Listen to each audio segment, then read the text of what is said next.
अच्छा बच्चों, अब आ जाओ क्वेश्चन नंबर 5 में। क्वेश्चन नंबर 5 में क्या है, इंटीग्रल ऑफ हमें क्या निकालना है। अच्छा, क्वेश्चन नंबर 5 जो हमें वो ये दे रखा है, ये नहीं दे रखा है, मतलब सिर्फ फंक्शन दे रखा है, हमें क्या चाहिए उसका इंटीग्रल। एक ही बात है। तो अब हम लोग क्या करेंगे, इसको अब इंटीग्रल बनाएंगे sign cube X into cos cube x. क्या करें सोचो।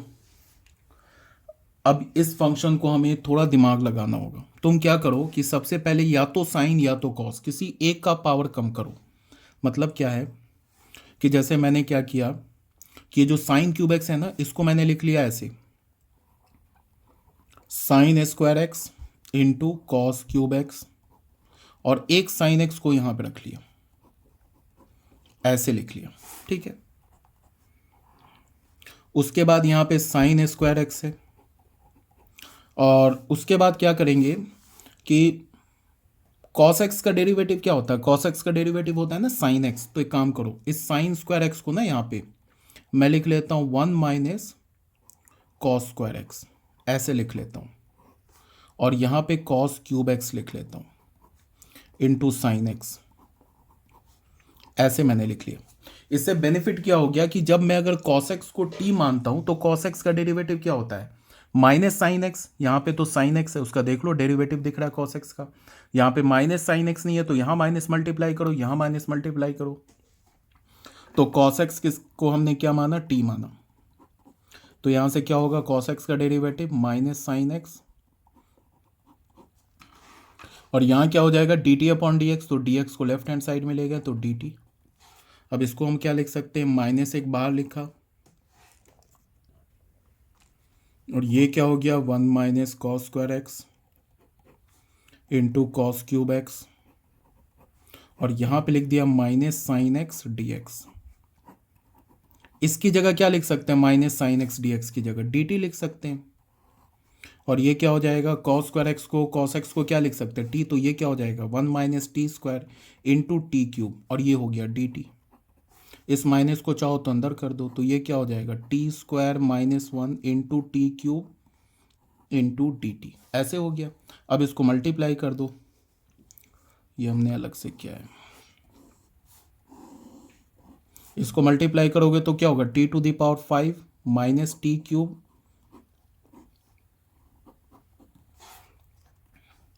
अब इसको अलग अलग कर लो, ये हो जाएगा T to the power 5 D T, T cube D T.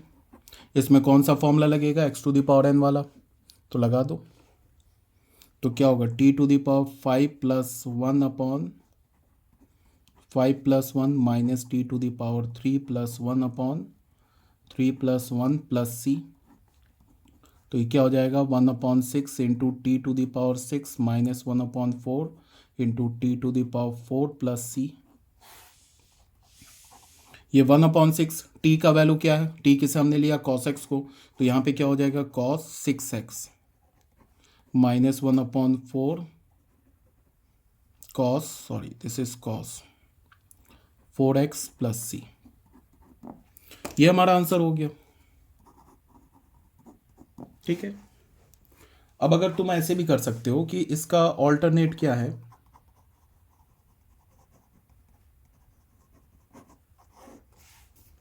Alternatively क्या है कि जैसे ये दे रखा है ना साइन क्यूब एक्स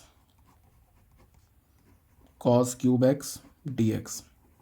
तो यहाँ पे हमने क्या किया है, यहाँ पे हमने ये किया है कि किसे किया हमने साइन एक्स में, ये जो साइन क्यूब एक्स है इसको हमने क्या लिखा है sign square x into sine x. यहाँ पे मैं क्या करूँ, इस कॉस क्यूब एक्स को लिखूँ cos square x into cos x, उससे भी काम चल जाएगा। देखो मैं करके दिखा दे रहा हूँ, साइन क्यूब एक्स को रहने दूँ, इस कॉस क्यूब एक्स को लिखूँ cos square x into cos x, ऐसे लिख लूँ। ठीक है। उसके बाद साइन क्यूब एक्स को रहने दो, इस कॉस स्क्वायर एक्स को मैं क्या लिख लूँ 1 minus sign square x into cos x D x, ऐसे लिख लूँ। अब यहाँ पे अगर मैंने साइन एक्स को टी माना तो साइन एक्स का डेरिवेटिव क्या होता है कॉस एक्स, तो वो कॉस एक्स दिख रहा है हमें यहाँ पे कॉस एक्स। तो हम लोग यहाँ पे क्या करते हैं, लेट साइन एक्स को हमने टी माना, तो साइन एक्स का डेरिवेटिव हो गया कॉस एक्स और यहाँ क्या होगा D T upon D x, तो डी एक्स को लेफ्ट हैंड साइड में लाए तो डी टी। इसका क्या मतलब है, कॉस एक्स डी एक्स को क्या मान सकते हैं डी टी, इसको डी टी लिख सकते हैं, और ये साइन एक्स को टी लिख सकते हैं। तो हमें क्या मिल गया टी क्यूब, यहाँ पे साइन एक्स को टी लिया तो T cube 1 minus T square, और इसकी जगह लिख दिया डी टी। ठीक है, तो ये क्या मिल गया, इसको मल्टीप्लाई किया तो T cube minus T to the power 5 D T.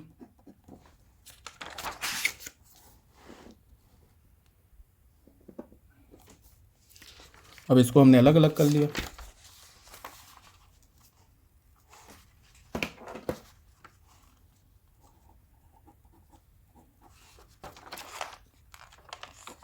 इसको हमने क्या लिख लिया, किसका इंटीग्रल कर रहे हैं हम लोग, साइन क्यूब एक्स,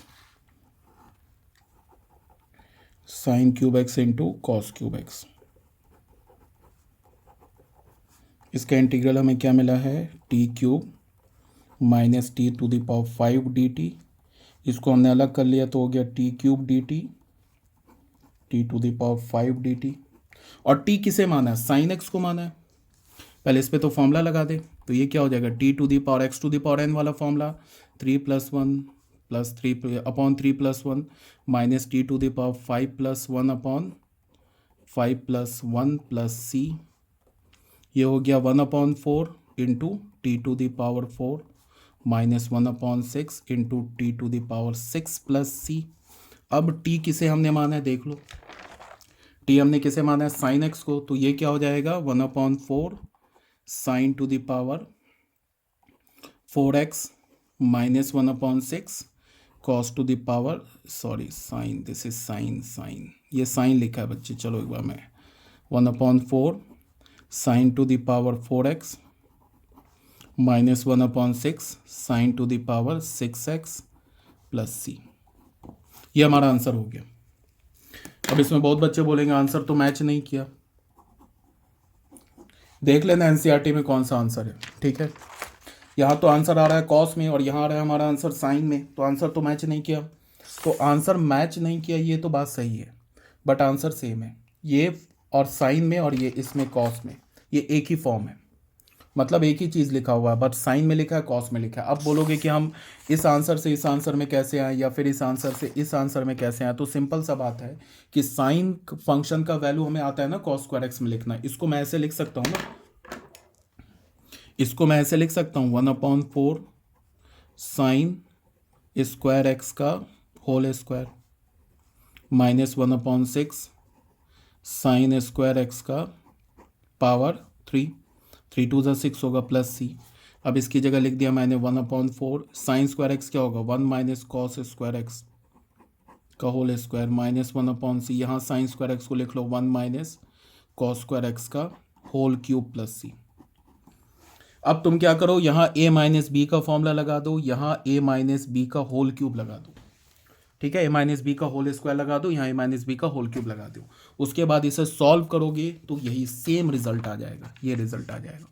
ये भी मैंने एज अ होमवर्क दिया है, अगर किसी बच्चे ने कर लिया तो मुझे कमेंट बॉक्स में ज़रूर लिख के बताना। ठीक है, तो ये हमारा आंसर हो गया। यहाँ पे ये भी आंसर हो गया, ये भी ये चीज़ ये सब तो एक ही चीज़ है। ठीक है, ये हो गया बच्चों हमारा क्वेश्चन नंबर कौन सा हो गया 5। अब आते हैं क्वेश्चन नंबर 6 में। क्वेश्चन नंबर 6 में क्या बोल रहा है कि sign X into sine 2x into sine 3x, इस फंक्शन को हमें इंटीग्रेट करना है। तो कैसे इंटीग्रेट करेंगे सोचो। इस टाइप का क्वेश्चन ऑलरेडी हमने कर रखा है कॉस में, इस टाइप का क्वेश्चन ऑलरेडी हमने कॉस में कर रखा है। हम इसी को तो इंटीग्रेट करना है, sine X sine 2x into sine 3x। इसमें फॉर्मूला क्या लगेगा 2 sine A into sine B. अब तुम सोचो कि 2 sine A into sine B का फॉर्मूला क्या होता है। 2 sine A into sine B का फॉर्मूला होता है cos of A minus B minus cos A plus B. ये फॉर्मूला होता है, जाके देखना पीछे, ये फॉर्मूला लगेगा। इसमें क्या करो कि किसी भी दो को एक साथ कर लो और यहाँ पे तो 2 है, तो यहाँ पे 2 तो मिसिंग है, तो 2 से डिवाइड करो और 2 से मल्टीप्लाई करो। तो इसको मैंने ऐसे लिख लिया,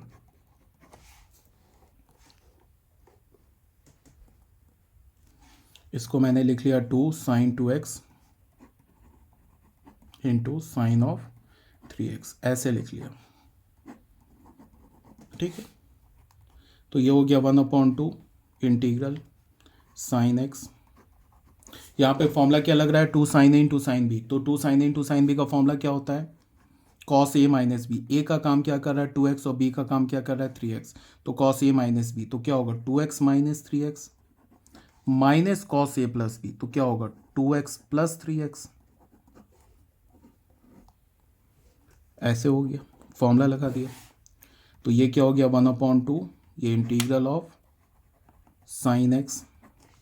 यहाँ क्या हुआ cos 2x माइनस 3x क्या हो जाएगा cos of minus x minus cos 2x plus 3x क्या होगा cos ऑफ 5x। फिर हमें फॉर्मूला क्या पता है, cos ऑफ माइनस थीटा किसके इक्वल होता है, cos थीटा के। तो ये लिखा है ना cos ऑफ माइनस एक्स किसके इक्वल हो जाएगा cos x के।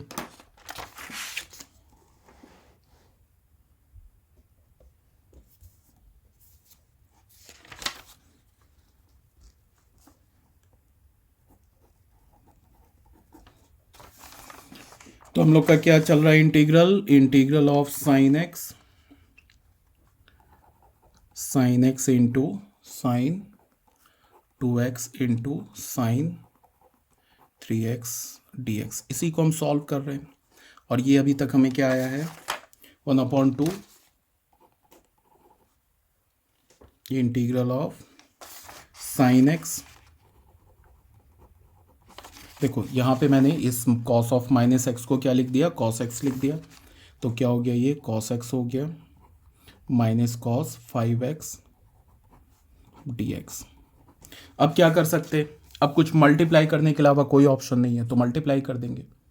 तो इसको मल्टीप्लाई किया इंटीग्रल के अंदर, तो ये क्या हो जाएगा sign X into cos x minus sign X into cos 5x। अब यहाँ पे देखो कौन सा फॉर्मूला लगने जा रहा है, यहाँ पे फॉर्मूला लगेगा हमारे पास sine A into cos B. Sine A into cos B का फॉर्मूला क्या होता है 2 sin a into cos B. ये ऑलरेडी मैंने एक या दो वीडियो लेक्चर पहले बता रखा है। 2 sin a into cos B का फॉर्मूला क्या होता है sine A plus B plus sine A minus B.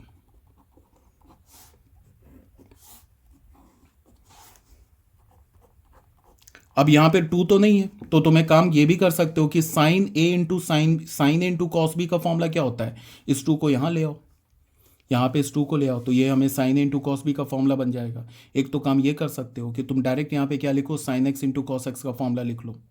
अच्छा, यहाँ पे एक गड़बड़ हो रहा है कि इसमें नहीं लगेगा, इसमें तो एंगल सेम है ना, इसमें लग जाएगा फॉर्मूला। ठीक है बच्चों, यहाँ देखो इसमें नहीं लगेगा, इसमें तो एंगल सेम है ना, इसमें तो साइन 2a ये फॉर्मूला लगेगा। साइन 2a क्या होता है 2 sin a into cos A into cos A, ये फॉर्मूला लगेगा। तो यहाँ से sine A into cos A क्या हो जाएगा, sine A into cos A का वैल्यू क्या हो जाएगा साइन 2a अपॉन 2, ये फॉर्मूला लगेगा। इसमें तो एंगल सेम है ना, यहाँ एंगल डिफरेंट है, इसमें ये फॉर्मूला लग जाएगा 2 sin a into cos B वाला। ठीक है, तो यहाँ पे देखो यहाँ पे भी 2 की कमी है, यहाँ पे अगर ये 2 होगा तभी तो यहाँ पे लिखेंगे 2 sin x into cos X, ये फॉर्मूला आ जाएगा। और यहाँ भी 2 की कमी है, तो एक काम तो तुम ऐसे कर सकते हो कि 1/2 है इंटू 1/2 से 2 से डिवाइड करो और पूरे इक्वेशन को अंदर जाके इंटीग्रल को क्या कर लो, यहाँ पे, यहाँ चाहो तो यहाँ पे डिवाइड कर सकते हो, या फिर तुम यहाँ पे इंटीग्रल के अंदर भी डिवाइड कर सकते हो। यहाँ पे 1/2 कर दो तो ये हटा दो, एक ही बात है। और यहाँ पे क्या हो जाएगा integral of 2 sine X into cos X और minus 2 sine X into cos 5x dx। यहाँ पे भी कर सकते थे, इस 1/2 है ना इंटीग्रल से बाहर, इसको यहाँ लाएंगे तो यहाँ हो गया 1/2, एक ही बात है। 1/2 बाहर कर दिया, ये हो गया 1/4।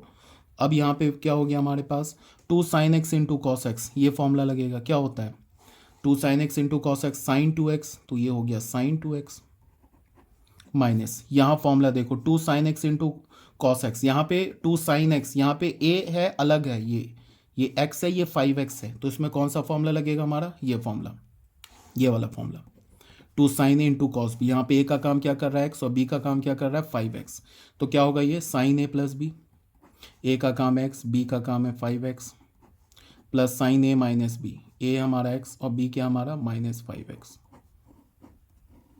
ठीक है, तो ये क्या हो गया हमारे पास 1/4 integral of sine 2x minus ये क्या हो गया ब्रैकेट के अंदर साइन 6x, तो इसको ब्रैकेट खोल दिया तो साइन माइनस 6x हो गया, माइनस साइन 6x। अब यहाँ पे क्या होगा, यहाँ पे ध्यान से चलो, या चलो ब्रैकेट अभी नहीं ओपन किया, इसको रहने दिया, प्लस यहाँ पे क्या हमारे पास sine of x minus 5x क्या होगा माइनस 4x, ऐसे लिखा। लास्ट में हमें यहाँ dx लिखना होगा, dx यहाँ लिखना होगा, ब्रैकेट बंद किया। ठीक है, ये हो गया 1/4 integral of sine 2x minus, चलो अभी ब्रैकेट रहने दिया, sine 6x, sine of minus theta क्या होता है माइनस साइन थीटा, तो ये माइनस यहाँ आ जाएगा, तो क्या हो गया साइन ऑफ 4x dx। अब इसको हम लोग ऐसे क्या लिख सकते हैं 1/4, ये तो ब्रैकेट है, इसके अंदर क्या होगा साइन 2x, ठीक है, ये माइनस हो गया साइन 6x और ये माइनस मिलके प्लस हो गया साइन 4x dx। कोई प्रॉब्लम अभी तक, कोई प्रॉब्लम नहीं।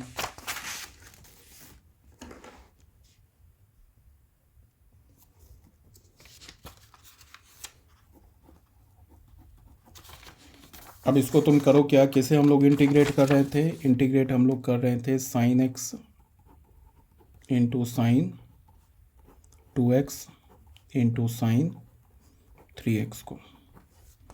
ठीक है, तो ये हमें क्या मिला अभी तक 1/4 integral of sine 2x minus sine 6x plus sine 4x, ऐसे मिल गया। ठीक है, अब ये क्या होगा अलग अलग हो जाएगा, इंटीग्रल है ना, integral of sine 2x dx minus integral of sign 6x dx plus integral of sign 4x dx, ऐसे हो गया, कोई प्रॉब्लम नहीं है। अब आते हैं हम लोग फाइनली इन तीनों फंक्शंस को इंटीग्रेट करते हैं। फिर वही बात, इंटीग्रल ऑफ साइन एक्स क्या होता है, साइन एक्स का इंटीग्रल क्या होता है माइनस कॉस एक्स प्लस सी होता है ना। तो यहाँ पे अगर मैं एक्स की जगह लीनियर फंक्शन डाल दूँ, यहाँ पे मैं अगर 2x डाल दूँ तो यहाँ पे भी क्या होगा एक्स की जगह 2x आ जाएगा, तो यहाँ पे भी होगा cos 2x तो होगा ही, अब प्लस सी होगा, बट यहाँ पे जो x का कॉफिशिएंट है ना 2, इससे हम डिवाइड भी करेंगे तो ये हो जाएगा। सेम लाइन पे इसे सॉल्व कर लेंगे, इसे सॉल्व कर लेंगे, तो यहाँ से हम लोग आते हैं, ये हो गया 1/4, यहाँ पे क्या होगा माइनस कॉस 2x/2, यहाँ पे माइनस, और यहाँ देखो ये माइनस तो ऑलरेडी है, इसका इंटीग्रल क्या होगा माइनस कॉस 6x/6, तो यहाँ लिखेंगे माइनस कॉस 6x/6 प्लस यहाँ पे क्या होगा माइनस कॉस 4x/4, ऐसे लिखेंगे प्लस ऑफ सी, ये 1/4 माइनस कॉस 2x/2, ये minus minus plus cos 6x/6, ये plus minus minus cos 4x/4 plus C. Answer तो ये भी आ गया, ये भी आंसर है, और थोड़ा सिंप्लीफाई करना चाहते हो तो प्लस माइनस माइनस 1/8 क्या हो गया, ये मल्टीप्लाई कर दिया 2x, और ये क्या हो जाएगा plus plus plus 1/24 cos of 6x, ये प्लस और यहाँ minus minus 1/16 cos 4x plus C. ठीक है, आई होप समझ में आ रहा होगा अभी तक मैं क्या कर रहा हूँ। ठीक है, अगर कोई प्रॉब्लम हो रही है अगर तुम्हें समझने में, तो फिर इसका तो फिर यही मतलब है क्या कि कहीं फंडामेंटल में प्रॉब्लम है। ठीक है बच्चों, अब आ जाओ क्वेश्चन नंबर 7 में। क्वेश्चन नंबर 7 में क्या है, हमें sign 4x into sine 8x इसको हमें इंटीग्रेट करना है। ठीक है, तो कोई बात नहीं है, करते हैं इंटीग्रेट। इसमें फॉर्मूला क्या यूज़ होगा, फॉर्मूला जो यूज़ होगा उसको मैं यहाँ पे लिख रहा हूँ। 2 sine A into sine B का फॉर्मूला क्या होता है, 2 sine A into sine B का फॉर्मूला क्या होता है, cos A minus B minus cos A plus B, ये होता है ना फॉर्मूला।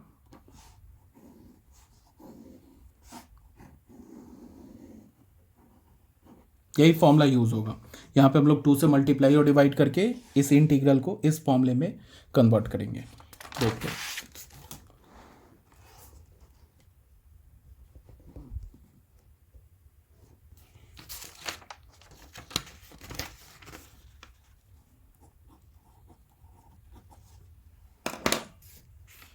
इंटीग्रल क्या हमारे पास लिखा है, साइन 4x साइन 8x।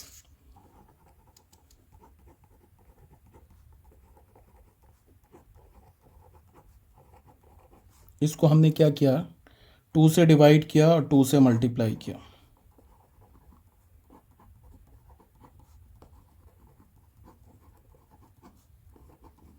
अभी आ गया 2 sine A into sine B का फॉर्मूला, तो ये 1/2 और फॉर्मूला में क्या लिखेंगे, sine cos A minus B, ए की जगह क्या 4x और बी की जगह क्या 8x, तो cos A minus B 4x minus 8x minus cos A plus B, तो क्या होगा 4x प्लस 8x,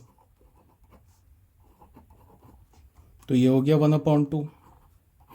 ये क्या हो गया, कॉस 4x माइनस 8x क्या हो गया माइनस 4x माइनस कॉस क्या हो गया 12x। Cos of minus theta क्या होता है, माइनस कॉस थीटा, तो यहाँ पे लग जाएगा ये formula. Cos of minus 4x क्या होगा, cos of 4x minus cos of 12x dx। अब इसको अलग अलग कर लो, 1/2 integral of cos of 4x dx minus integral of cos of 12x dx, ऐसे कर लो। फिर वही बात, कॉस का इंटीग्रल क्या होता है साइन, तो कॉस साइन कॉस एक्स का इंटीग्रल क्या होता है साइन एक्स होता है, तो कॉस 4x का इंटीग्रल क्या होगा साइन 4x अपॉन 4। इसको हम क्या लिखेंगे, साइन 4x अपॉन 4, जो x का कोफिशिएंट है ना उससे डिवाइड कर देंगे, माइनस इसका क्या होगा साइन 12x अपॉन 12 प्लस सी। एक तो कहने को तो ये आंसर हो गया हमारा, इसको अगर तुम चाहते हो मल्टीप्लाई करना तो ये हो गया 1/8 sign 4x 1/24 sign 12x plus C, ये भी आंसर हो गया। किसी फॉर्म में आंसर लिख लो, ये भी आंसर है, ये भी आंसर है। ठीक है बच्चों, ये हो गया हमारा क्वेश्चन नंबर 7। अब आते हैं क्वेश्चन नंबर 8 में। क्वेश्चन नंबर 8 में क्या है, 1 minus cos x upon 1 plus cos x, इस फंक्शन को हमें इंटीग्रेट करना है। तो सोचो कौन सा फॉर्मूला लगेगा, 1 मिनट के लिए सोचो। ये सारे फॉर्मूला जो यूज हो रहे हैं ना अभी, वो सारे फॉर्मूलाज मैंने पीछे लिखवा रखे, ये सब मैंने पीछे ऑलरेडी बता रखा है तुम लोगों को।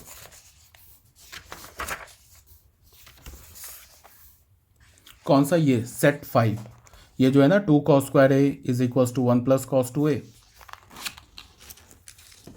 2 cos square is equals to 1 plus cos 2a and 2 sin square is equals to 1 minus cos 2a, ये फॉर्मूला यूज होगा सेट 5। कैसे वो देख लो,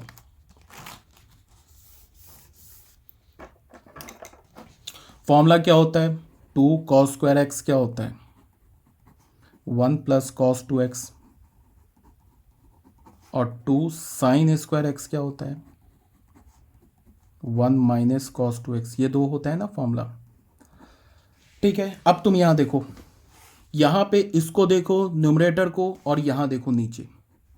अगर मैं क्या करूं, इसमें ऐसे लिखूं 2 इससे एक्स की जगह यहाँ पे देखो क्या हो रहा है, यहाँ पे एंगल एक्स है, इधर जा रहा है तो एंगल क्या हो रहा है, ट्वाइस हो रहा है। या फिर तुम ऐसे बोलो कि राइट हैंड साइड से लेफ्ट हैंड साइड पे जाओ तो एंगल 2x से x हो रहा है, हाफ हो रहा है। ठीक है, तो अगर तुम लेफ्ट हैंड साइड से राइट हैंड साइड जाओगे तो क्या होगा, 2 साइन स्क्वायर एक्स अपॉन 2, ये किसके इक्वल हो जाएगा, 1 माइनस कॉस एक्स के इक्वल हो जाएगा। मतलब क्या है कि 1 माइनस कॉस एक्स को मैं क्या लिख सकता हूँ, 2 साइन स्क्वायर एक्स अपॉन 2। अब यहां से देखो 2 साइन स्क्वायर एक्स अपॉन 2 को क्या लिख सकता हूँ, 1 माइनस कॉस एक्स। अब यहां से देखो इसमें अगर तुम 2 कॉस स्क्वायर एक्स बाई 2 को क्या लिख सकते हो, ये लिख सकते हो 1 प्लस कॉस एक्स। वही सेम लॉजिक, यहां से जाओगे यहां तो एंगल ट्वाइस होगा, यहां से जाओगे इधर तो एंगल हाफ होगा। ठीक है, तो अब हम लोग सॉल्व करते हैं। हमें इंटीग्रेट करना है 1 minus cos x upon 1 plus cos x D x, इसको हमें इंटीग्रेट करना है।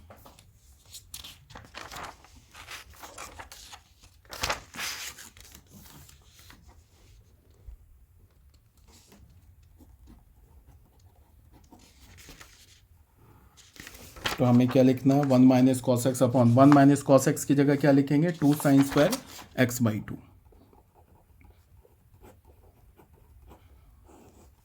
और यहाँ पे 1 प्लस कॉस एक्स की जगह क्या लिखेंगे, 2 cos square X by 2 D x. तो ये 2 तो कैंसिल हो जाएगा, क्या हो जाएगा, sign square X by 2 upon cos square X by 2। Sine square theta upon cos square theta क्या होता है, tan स्क्वायर थीटा। तो ये क्या हो जाएगा, tan स्क्वायर एक्स बाई 2। अब बताओ कोई एक ऐसा फंक्शन है जिसको तुम डिफ्रेंशिएट कर दो तो tan स्क्वायर एक्स अपॉन 2 आ जाए। तो ऐसा तो कोई फंक्शन है, ऐसा फंक्शन तो है बट हमें स्टैंडर्ड रिजल्ट नहीं है। तो उसके लिए हमने क्या किया कि हमारे पास एक फॉर्मूला होता है ना, sec square theta is equals to 1 plus tan square theta. तो इस फॉर्मूले से tan स्क्वायर थीटा क्या होगा, सेक स्क्वायर थीटा माइनस 1। तो यहाँ पे इसी फॉर्मूले को यूज़ करेंगे तो tan स्क्वायर एक्स बाई 2 क्या होगा, sec square X by 2 minus 1, ये होगा ना। अब इसको अलग अलग कर लिया तो ये क्या हो गया, sec square X by 2 D X minus 1 into D X. अब बताओ इसका इंटीग्रल क्या होता है, सेक स्क्वायर एक्स का इंटीग्रल क्या होता है, tan एक्स होता है। ठीक है, तो अब अगर मैं बोलूं कि सेक स्क्वायर एक्स बाई 2 का इंटीग्रल क्या होगा, तो इसका इंटीग्रल होगा अगेन एक्स, यहां पे एक्स बाई 2 है तो यहां भी एक्स बाई 2 होगा, प्लस सी तो होगा ही, यहां भी सी होगा। बट यहाँ पे x का कोफिशिएंट क्या है, बहुत बच्चे बोलेंगे x का कोफिशिएंट 2 है, बट यहाँ पे x का कोफिशिएंट 2 नहीं है, 1/2 है, बिकॉज x के साथ क्या मल्टीप्लाई है, 1/2।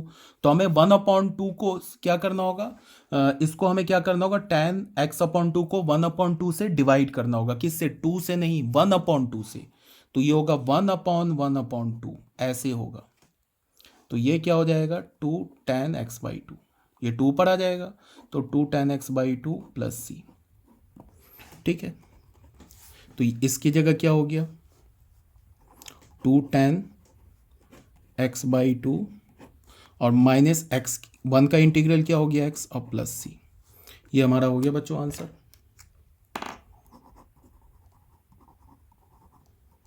ठीक है, आई होप समझ में आ गया होगा। अब ये हो गया हमारा क्वेश्चन नंबर 8। अब आते हैं क्वेश्चन नंबर 9 में। क्वेश्चन नंबर 9 में क्या है, cos x upon 1 plus cos x. फिर 2 मिनट तुम लोग सोचो क्या करें इसमें, ऐसा क्या करें कि इंटीग्रेट हो जाए। तो फिर इसमें वही फॉर्मूला जो पीछे लिखवा रखा है वो फॉर्मूला लगेगा। फॉर्मूला कैसे लगेगा, सोचो। एक तो फॉर्मूला होता है, बता रहा हूँ ना, इस अगर चैप्टर कर रहे हो इंटीग्रल्स और अगर तुम्हें फॉर्मूला याद नहीं है तो करने का कोई मतलब नहीं है। देखो होता क्या है कि जितने भी चैप्टर्स हैं ना मैथ्स के, वो सारे एक दूसरे से कनेक्टेड होते हैं। 11th क्लास को मैं पढ़ाता हूँ तो काफ़ी स्ट्रेस दे के बोलता हूँ कि ट्रिग्नोमेट्री का फॉर्मूला याद कर लो, याद कर लो, नहीं याद करते हैं बहुत बच्चे। ठीक है, फिर बहुत सारे वो ट्रिग्नोमेट्रिक फंक्शन नहीं समझते हैं, साइन पाई माइनस एक्स बोलो या साइन 2 पाई माइनस एक्स बोलो, ये सब नहीं जानते हैं। वो बस क्या करेंगे, 2 4 10 फॉर्मूला जो एग्ज़ाम में आता है उसको रट के एग्ज़ाम पास कर जाएंगे, 11th पास कर जाएंगे। 12th में फिर उनकी बच जाती है बैंड, और वो भी कौन सी, तगड़ी वाली बैंड। बिकॉज उनको समझ में पूरा 12th नहीं आता है। 11th में वो लिमिट नहीं समझते हैं, आके फंस जाते हैं कहाँ पे, 12th के कैलकुलस में। लिमिट्स नहीं समझेंगे, कंटिन्यूटी डिफरेंशियबिलिटी गोल होगा। जैसे जैसे तुम 11th का तुम्हारा टॉपिक नहीं, 11th में सिर्फ तुम्हारा कंसेप्ट क्लियर हो ना, बस बिल्कुल बेसिक क्लियर हो, तो 12th में कोई प्रॉब्लम नहीं होती। 12th का जो सिलेबस है वो 11th के सिलेबस से तो 30% कम है, पहली बात। दूसरी बात की डिफ़िकल्टी लेवल कम है। ये जो इंटीग्रल्स चैप्टर है ये थोड़ा सा मतलब टिपिकल है स्टार्टिंग में, और बाकी इसके जो चैप्टर हो गए, वेक्टर हो गए, डेफिनिट ये डिफरेंशियल हो गया, एरिया हो गया, तो बहुत इजी चैप्टर है। Continuity and differentiability easy chapter है। 11th में तो इसके कंपैरिजन में टफ चैप्टर है, कॉम्प्लेक्स नंबर है, फिर क्या बोलता हूँ, सीक्वेंस एंड सीरीज है, ये सब तो उसके हिसाब से टफ है। पूरा कोऑर्डिनेट ज्योमेट्री 11th में। तो कहने का मतलब है कि अगर तुम्हें फॉर्मूला नहीं आता है तो ये सब पढ़ने का कोई मतलब नहीं। तो पहले करो क्या कि एनसीईआरटी 11th की उठाओ, और लास्ट में जो ट्रिग्नोमेट्रिक सेकंड चैप्टर है ट्रिग्नोमेट्रिक फंक्शन, उसके जो समरी में जो भी फॉर्मूलाज दे रखे हैं रट्टा मार जाओ। या तो वो नहीं अगर समझ में आ रहा है तो मैंने जो पीछे फॉर्मूला लिखा रखा है ना, ये फॉर्मूला को करो क्या, मैंने जैसा बोला कि जैसे ही हमारा चैप्टर कंप्लीट होगा, अभी चैप्टर चल रहा है हमारा, जैसे ही चैप्टर कंप्लीट होगा ये इंटीग्रल्स, तो ये जो भी मैं पीडीएफ लिख रहा हूँ ये सारे पीडीएफ को इंटीग्रल्स चैप्टर के हर एक वीडियो के डिस्क्रिप्शन बॉक्स में डाल दूंगा। वहाँ से तुम क्या कर सकते हो, पूरा पीडीएफ डाउनलोड कर सकते हो। ठीक है, जब तक के लिए अगर कोई बच्चा पीडीएफ ये वीडियो देख रहा है उसके लिए मैं क्या बोल रहा हूँ कि तुम क्या करो कि अभी टाइम बीइंग यहाँ पे जो मैंने लिखा है ना ये फॉर्मूला, उसका स्क्रीनशॉट ले लो, वीडियो पॉज करके उसका स्क्रीनशॉट ले लो। मोबाइल से देखते हैं सारे बच्चे मैक्सिमम, तो वीडियो पॉज करके ये जो फॉर्मूला लिखवा रखा है इसका स्क्रीनशॉट ले लो। यहाँ पे देखो कितने फॉर्म सेट लिखवा रखे हैं मैंने, 7 सेट्स लिखवा रखे हैं। इसका स्क्रीनशॉट लेके रट्टा मार जाओ, और कोई ऑप्शन नहीं है आगे बढ़ने का, इसको रट्टा मार जाओ। सेट 1, ये सेट 2, 1 2 हो गया, 3 4, 3 4 के बाद 5 भी हो गया, 3 4 5 6 7, इसको रट्टा मार जाओ। ठीक है, अब आ जाओ इसके साथ क्या करेंगे। हमारे पास लिखा है cos x upon 1 plus cos x, ये तो डायरेक्टली इंटीग्रेट होगा नहीं। तो अगर ये डायरेक्टली इंटीग्रेट नहीं हो रहा है तो फॉर्मूला क्या यूज़ होगा वो मैं बता रहा हूँ इस क्वेश्चन में। सबसे पहले मैंने cos 2x का एक फॉर्मूला बताया था तुम लोगों को। फॉर्मूला क्या बताया था, cos square x minus sine square x। ऐसे तो cos 2x का फॉर्मूला होता है cos के टर्म में भी 2 cos स्क्वायर x माइनस 1, सिर्फ साइन के टर्म में भी होता है 1 माइनस 2 साइन स्क्वायर x, सिर्फ tan के टर्म में भी होता है 1 minus tan square x upon 1 plus tan square x। But अभी हमें ये फॉर्मूले की जरूरत है cos और साइन के टर्म में। एक तो फॉर्मूला ये हो गया, दूसरा फॉर्मूला क्या यूज़ होगा अभी जो इससे पहले हम करके आए हैं, 1 plus cos x cos 2x किसके इक्वल होता है, 2 cos स्क्वायर x। इसी दो फॉर्मूले पे बेस्ड ये क्वेश्चन है। अगर तुम्हें ये फॉर्मूला आता है, मैनिपुलेट करना आता है फॉर्मूला को, तो क्वेश्चन में कोई प्रॉब्लम नहीं है। बट अगर फॉर्मूला ही नहीं आता है, अगर फॉर्मूला आएगा तभी तो तुम्हें समझ में आएगा कि अच्छा चलो इसको ऐसे है तो ये फॉर्मूला लगा दे, इसमें ये लगा दे। बट फॉर्मूला ही गोल है तब तो कोई मतलब ही नहीं है क्वेश्चन सॉल्व करने का। तो इसको देखो क्या करेंगे हम लोग, क्या लिखा है cos x upon 1 plus cos x, ऐसे लिखा है ना।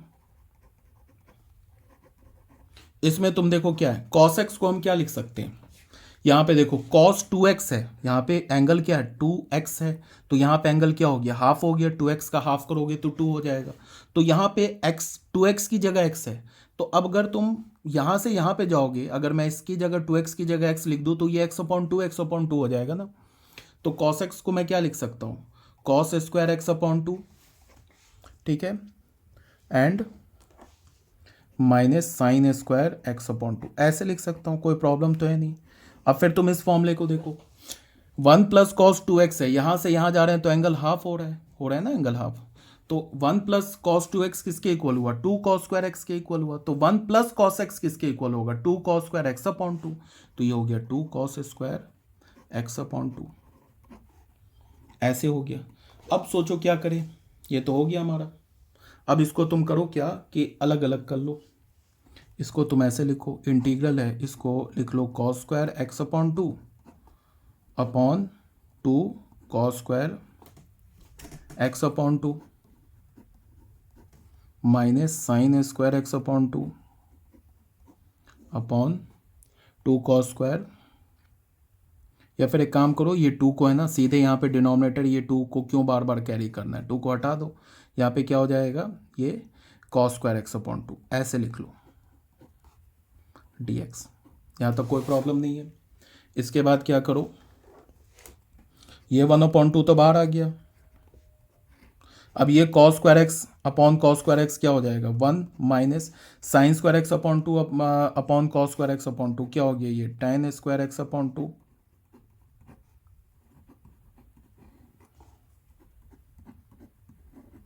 अब इसको अलग अलग कर सकते हो, integral of 1 into D X minus integral of tan square x upon 2 into D x, ऐसे अलग अलग कर लिया। ठीक है, यहाँ तक तो आ रही होगी बात समझ में।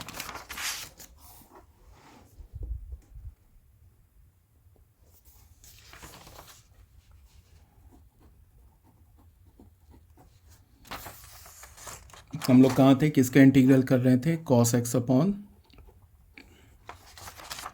1 plus cos x D x.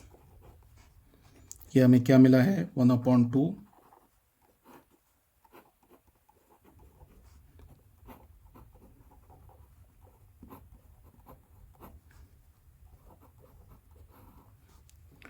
ये 1/2 1 का इंटीग्रल क्या होगा x माइनस, अब again tan square x upon 2 का इंटीग्रल तो हमें पता नहीं है ना क्या होगा, तो उसके लिए हमें ने क्या किया, इस tan स्क्वायर x अपॉन 2 को लिख लिया सेक के टर्म में, तो ये क्या हो जाएगा sec square x upon 2 minus 1, इस tan स्क्वायर x अपॉन 2 की जगह लिखा dx।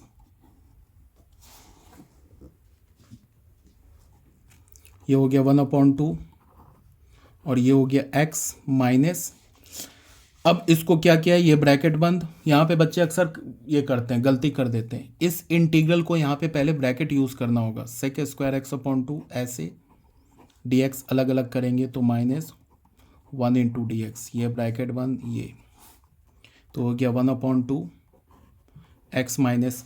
अब बताओ कि सेक स्क्वायर एक्स का इंटीग्रल क्या होता है, tan एक्स होता है। यहाँ पे फिर देखो integral of sec square X क्या होता है डी एक्स, ये होता है ना tan एक्स के इक्वल। ठीक है, तो अगर मैं तुम्हें बोलूं कि सेक स्क्वायर x/2 का इंटीग्रल क्या होगा, तो अगेन x की जगह हमने लीनियर डाला है 1/2, ये भी लीनियर फंक्शन है ना x/2, तो ये क्या हो जाएगा, यहाँ भी होगा tan, यहाँ तो x/2 होगा प्लस c तो लिखेंगे, बट x का कॉफिशेंट क्या 1/2, तो 1/2 से डिवाइड करेंगे तो ये ऐसे हो जाएगा, तो ये हो जाएगा 2 tan x/2। आ रही मेरी बात समझ में, ये हो जाएगा, तो यहाँ पे हम इसकी जगह क्या लिखेंगे 2 tan, ऐसे लिखेंगे x/2 और 1 का इंटीग्रल x ब्रैकेट 1, ये अब इंटीग्रल ख़त्म तो एक c ऐड कर दिया, ये हो गया 1/2 x माइनस 2 tan x/2 और ये माइनस मिलके क्या हो जाएगा प्लस हो जाएगा, ये माइनस माइनस प्लस x हो जाएगा प्लस सी, x प्लस एक्स मिलके हो जाएगा 2x माइनस 2 tan x/2। अब इस 2 को बाहर कर दो तो इस 2 से कैंसिल हो जाएगा, तो हमें क्या मिला x minus tan of x/2 plus of c। ठीक है बच्चों, ये हो गया हमारा आंसर। ये हो गया हमारा कौन सा क्वेश्चन, ये हो गया क्वेश्चन नंबर 9। वीडियो जरूर लंबा हो रहा है, एक चैप्टर के काफ़ी सारे वीडियो बनेंगे, बट हमें डिटेल से पढ़ना है, इसमें कोई कंफ्यूजन नहीं हो। बहुत मतलब मैंने अक्सर देखा है कि जो बच्चे होते हैं ना, इंटीग्रल उनको इनडेफिनिट इंटीग्रल नहीं आता समझ में। ठीक है, इनडेफिनिट इंटीग्रल में इतनी प्रैक्टिस है और इतने फॉर्मूलाज याद रखने होते हैं और इतना मतलब कैलकुलेशन ध्यान से करना होता है कि वो डर के ना इसको छोड़ देते हैं इनडेफिनिट इंटीग्रल को। अब तुम याद करो कि मैंने फर्स्ट वीडियो जाके देखना है इंडेफिनिट इंटीग्रल का, वहाँ पे मैंने ऑलरेडी बता रखा है बिल्कुल साफ साफ शब्दों में क्या बता रखा है कि अगर तुम्हें इंडेफिनिट इंटीग्रल नहीं आएगा, अगर तुम ये नहीं सीख पाओगे तो अगले 2 चैप्टर जो है ना, एरिया, एप्लीकेशन ऑफ इंटीग्रल्स और उसके बाद क्या है डिफरेंशियल इक्वेशन, बिल्कुल गोल हो जाएगा, 0/0 हो जाएगा। ठीक है, तो ये इंडेफिनिट इंटीग्रल सीखना बहुत इंपॉर्टेंट है। इंडेफिनिट सीख जाओगे तो फिर डेफिनिट में कोई प्रॉब्लम नहीं होगी। अगला जो 2 चैप्टर है एप्लीकेशन ऑफ इंटीग्रल एंड ये एप्लीकेशन ऑफ इंटीग्रल और डिफरेंशियल इक्वेशन, इसमें भी कहीं कोई प्रॉब्लम नहीं होगी अगर ये सीख जाओगे सिर्फ इंडेफिनिट तो। ठीक है, ओके। और वीडियो अगर पसंद आ रहा है तो लाइक करो, शेयर करो और कमेंट करो। ओके। नेक्स्ट वीडियो में हम लोग देखते हैं क्वेश्चन नंबर 10।